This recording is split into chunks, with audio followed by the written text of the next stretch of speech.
I'll just quickly go through if you're interested, not for time-served sparkies, but for apprentices or improvers who don't get to work with stuff like this very often. Because I imagine if you open a fucking box, you'd be like, what the fuck is all this? So our supply comes in down here, our parallel supply, due to the length of the run. So they've doubled up.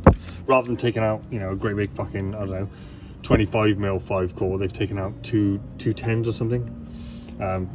Because of the volt drop, it's fucking miles away.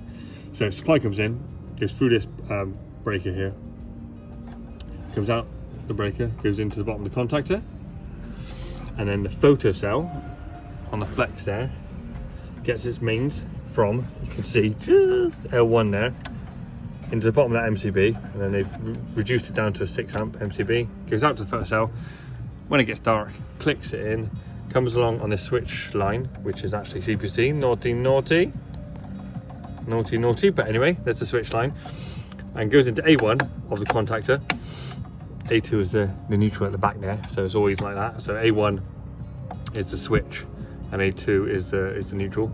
So A1, when it gets dark, power on this conductor here, power on that terminal, bangs in the contactor, and then goes up and feeds and links across to each 3 of these triple pole MCBs, and each one of these triple pole MCBs goes to lamppost number 1, lamppost number 2, lamppost number 3.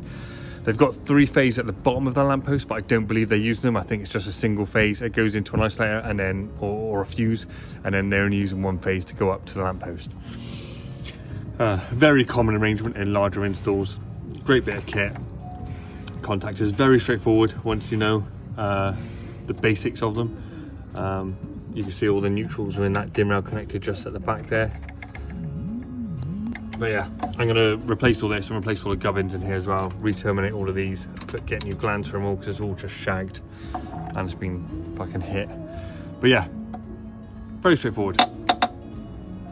Mains in, out to the contactor, and it just sits there. So when it's daylight, you know, the photo cell doesn't kick in and the contacts are open. They only close when that switch wire becomes live, A1 becomes live. And it's very just, when you break it down, I know this looks like a fucking spaghetti western because it fucking is, but you break it down, it's very straightforward, very simple. Best thing to do is get stuck in and, like, you know, if you're working with someone who does them, ask questions, get involved, look at diagrams. It's very yeah, it's very interesting stuff. It's nice to work on stuff like this. It's what I did for many years before being made redundant. So yeah, I do enjoy this, coming back to this.